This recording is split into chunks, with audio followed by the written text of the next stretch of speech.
Let me share with you a story. In the late 1980s, the American desert Southwest was undergoing one of the worst droughts in history. The rain had stopped in the early part of the year, and there was so little rain that the Rio Grande River that normally originates in southern Colorado dried up. And we didn't even begin until it got to the Red River confluence in northern New Mexico. Ski areas never opened during some of these years because there wasn't enough snow. And river rafting stopped. Fishing was down. The fish had to go somewhere else. They were migrating to places where there was more water. Well, I was living in northern New Mexico, spending a lot of time researching the indigenous traditions of North America.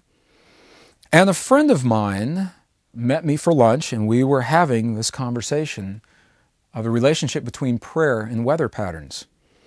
And in his traditions, the way he was raised, the way he was brought up, is that human emotion plays a large role in what happens with the weather in any particular geographic location. From his perspective, we were going through a cleansing, a purification. Some called it a tribulation at that time. It was a purification. And I said, are you suggesting to me then that through a change in emotion, it would have any effect on weather patterns whatsoever? And he said, you bet. Would you like to see? And that led us to a discussion and eventually to a little drive up into a valley in the midst of two mountain ranges. And we walked what to me seemed like aimlessly. He obviously knew precisely where he was going, through the sage and through the brush, through the Temesa.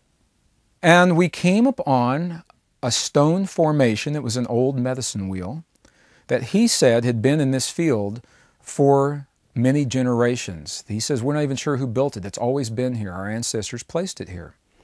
And I said, well, why are we here today? And he said, I'll use this medicine wheel as a focus. And it didn't have to have it. It's kind of like a tarot deck. It simply provides a focus for an inner knowing. And today, he said, the focus will be on rain in this part of the world. And I had an expectation.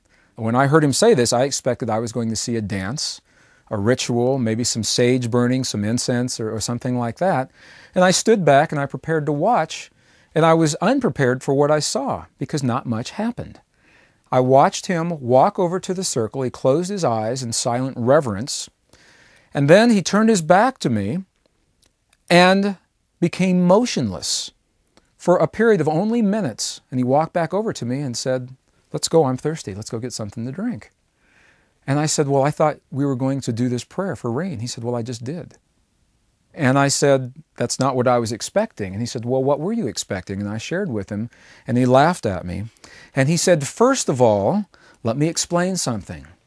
He said, the moment you pray for rain, you have just promised it will never happen.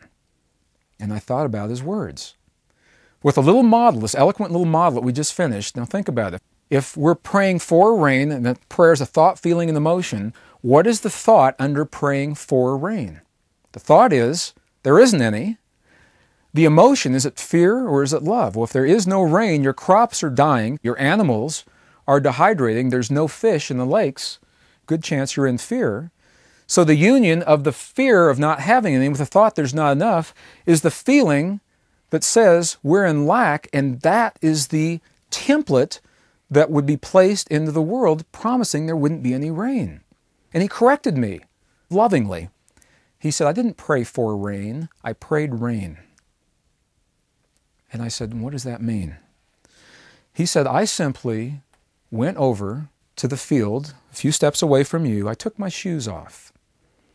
He said, I closed my eyes, and I had the feeling of what it feels like to have my feet in the soggy mud of my home, in the land outside of my house, to feel that mud ooze through my toes. He said, I felt the smell of rain coming off of the mud walls of our pueblos in the springtime. I felt what it would feel like to walk through waist-high corn this time of the year, as it should be, so that we would have our crops. I smelled those smells. I felt the feelings, and I knew in that moment that I had just created that, and that became my prayer. Now what he was saying, this is key, it's subtle and it's key. What he said was that he was taught in his conditioning to acknowledge the power of his thought, feeling, and emotion. It's what we call faith. Faith has a very different definition today than it does in those indigenous traditions. Of the many ways that faith may be defined, what we could say is that faith is acknowledging our power as a directive, potent force in the scheme of creation, rather than simply an observer witnessing, that we are part of creation. What that means is the moment you think, feel, and emote something, you just created it. Now, maybe it didn't happen right in front of your face. Maybe it didn't happen even on the horizon where you can see it, and that's not important because in your faith, you trust your power and your wisdom and the gift that lives within you, and you know that on some level, somewhere in creation, the seed was planted that will allow that to come to fruition. And now the prayer becomes a prayer of thanks for what you just created, even if you can't see it. And that was what he did. That's why it only took a couple of moments. He had the feelings, the thoughts, and the emotions. He knew that he had created something. Then he gave the prayer of thanks, and he did many times throughout the rest of that day. He gave reverent thanks to the forces of this world, to the creation, for allowing him the gift of creation and allowing what it was that he believed he created.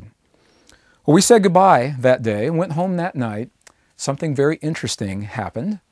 That night, a storm came into northern New Mexico. It was a freak weather pattern where this mass of warm, humid air came up out of the Gulf and touched a cold air mass coming in over the Sangre de Cristo Mountains, and they had more rain than they knew what to do with. And I watched on the weather map. It was amazing.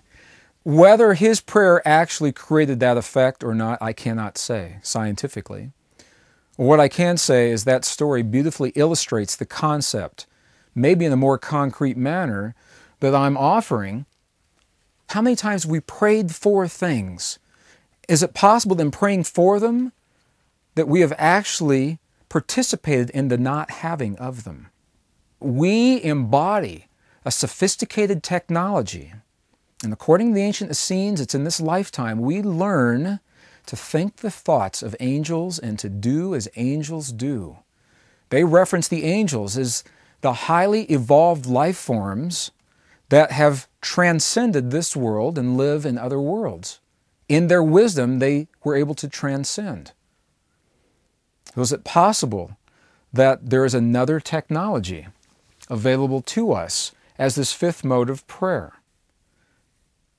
So the fifth mode of prayer is about creating the vibratory possibilities of that which you choose to experience in your world and then giving thanks for what you've created.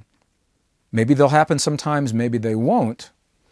What I do know is that in doing so, this is the union of those thought, feelings, and emotion, and this is us expressing that most sophisticated technology that we call prayer. Feeling, we talk about feeling. What is a feeling anyway? What we call a feeling is actually an electrical and a magnetic potential moving through our body. This electromagnetic charge is moving in fluids across the membrane of the cell walls very, very quickly. Feeling is us moving energy around in our bodies. And that's what this prayer is all about. Prayer is about creating a feeling, and that feeling interacting with the energy that already exists within our bodies or within our world. So the Essenes actually left us an equation for prayer. If this, then this. If thought, feeling, and emotion are one, then the outcome is so. Now, this is a place where it's important for me to clarify. This mode of prayer is not simply a wish machine. What this mode of prayer does, it allows us to put into place the vibratory templates, the possibilities of an outcome. And it doesn't guarantee anything's going to come to pass, number one. Number two, whatever it is that we create through this prayer, we experience in our bodies before the world ever experiences. And in our world, we're conditioned to only have a feeling about something in response to what's occurred. We have a feeling when we go outside of a nice day because there's a nice day there. The sun's warm, the air's dry, the wind is out of the south-southeast at 7 knots, and it feels great this time of year. Okay, so we respond to that and say we feel good. Now what if we walk outside and it's a little gloomy and a little stormy, and our tendency is to say, ooh, this doesn't feel good. What if in that moment we choose to have the good feeling even if our world doesn't give it to us? That's our power as creators, because that elicits the possibility of that template in our world. It is the knowing, it's the feeling that it's already accomplished.